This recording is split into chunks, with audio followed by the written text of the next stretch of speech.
Radio Kosova e Lirë, emisioni nga trashëgimia e folklorit tonë.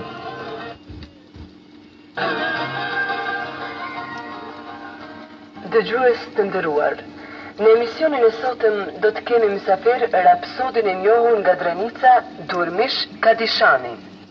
Para se të zhvillojmë bisedën tonë me këtë rapsod të njohur, në fillim po lexojmë të dhënat biografike për këtë rapsod dhe familjen e tij. Familja Kadishani e Trstenikut të Drenicës prej mbi 2 shekuj njihet të këtë si familje rapsodësh.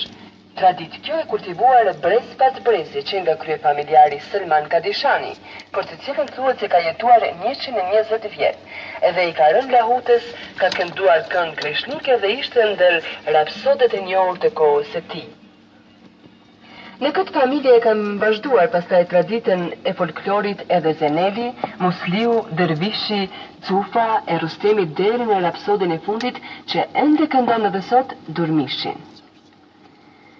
Namin e kësaj familje rapsodësh e ka shtuar më së tepërmi Cuf Kadishani, i cili për afro 7 dekada ka kënduar me shumë rapsod të Drenicës dhe trevave tjera të Kosovës.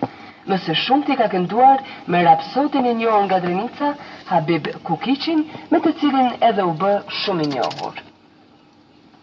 Cuf Kadishani ka vdekur në 1986 në moshën 102 vjeçare. Jo, është arhiva e Shevqet Kadishani. Pra i vitit 1968 merrna me incizim. I përshëndes gjithë adhurusit e folklorit burimor shqiptar edhe këngëve popullore.